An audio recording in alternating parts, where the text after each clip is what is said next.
Memang untuk melakukan pengungkapan kasus, kemudian kita merangkai peristiwanya agar mendapatkan keterangan atau petunjuk yang tepat. Salah satunya kita laksanakan prarekonstruksi, di mana prarekonstruksi yang kita laksanakan ini ada di dua tempat. Pertama di TKP memang dilaksanakan itu pada saat prarekonstruksi untuk melihat bagaimana pada saat peristiwa kejadian dan juga ada peristiwa setelah kejadian. Dan ada lagi di TKP Pecel Lele, karena TKP Pecel Lele ini merupakan TKP di mana ada pertemuan antara tersangka.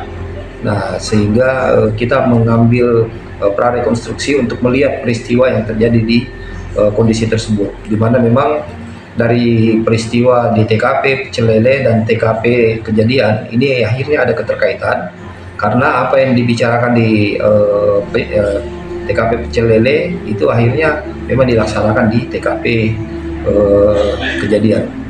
Nah, kemudian ada juga pemeriksaan yang kita lakukan terhadap beberapa orang yang masuk di TKP satu hari setelah kejadian, di mana ada 5 orang yang masuk di TKP tersebut.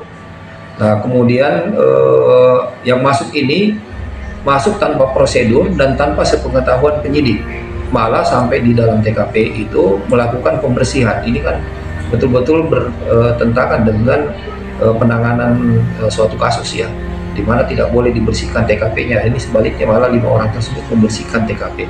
Ini sedang kita lakukan pendalaman pemeriksaan. Itu siapa bang yang melakukan? Jadi memang di yang masuk membersihkan TKP ini ada beberapa keterlibatan anggota polisi. Nah, salah satunya memang perwira. Ini sedang kita lakukan pemeriksaan terhadap perwira tersebut. Oh, berarti masih dalam proses pemeriksaan? Masih dalam proses pemeriksaan. Perwira 1 orang, bintara 2 orang, dan memang ketiga orang ini punya hubungan keluarga dengan tersangka. Berarti bisa dibilang 3 orang anggota polisi? Tiga orang anggota polisi. Semua sedang dilakukan pemeriksaan semuanya. Nah, ini kita lakukan pemeriksaan apakah yang bersangkutan ini pertama mungkin apakah menyalahi prosedur, kemudian yang kedua apakah memang yang bersangkutan ini mempunyai kesalahan sesuai dengan disiplin atau kode etik polisi, karena memang tidak sesuai dengan prosedur atau tidak tepat sebagai anggota polisi yang tidak proporsional, ataukah yang bersangkutan melanggar pidana. Nanti semua ini akan kita lakukan fakta yang akan menunjukkan apa yang menjadi aspek kekeliruan daripada orang-orang yang 5 orang yang masuk.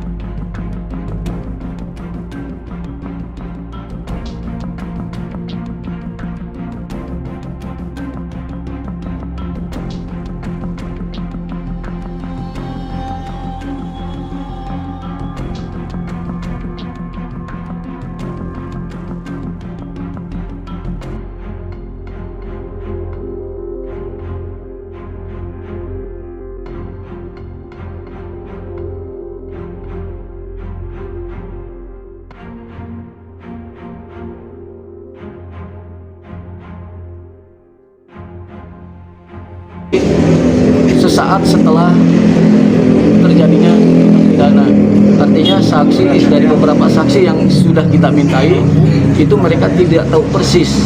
Nah, untuk sementara dari keterangan saksi juga belum mengarah kepada seseorang. Yang diperiksa saksi berapa kan?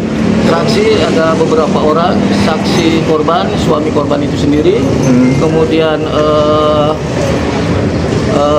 RT di situ, kemudian ada orang PU yang kebetulan sedang bekerja tidak jauh dari TKP, kemudian keluarga dari suami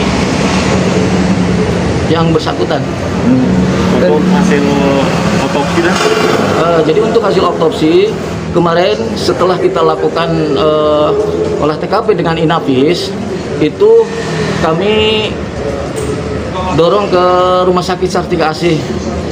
Hasil otopsi sementara kedua korban ini mengalami patah tulang tengkorak, kepala, dan memar. Ya, itu yang diperkirakan akibat dari benda tumpul. Nah, sementara untuk hasil lab kita masih menunggu 2 sampai 3 hari ke depan. Meninggal diperkirakan jam berapa dan? Ketika kami ke TKP itu diperkirakan sudah 5 jam Berarti kejadian malam hari ini? Dini hari. dini hari diperkirakan. Dan ada informasi katanya di seberang dari rumah korban itu ada CCTV, apa itu akan diungkap? Jelas nanti akan kita minta hasil daripada CCTV tersebut. Dinas, selain luka di kepala, tadi untuk luka lainnya apa? Ada luka robek di bagian bibir ibunya.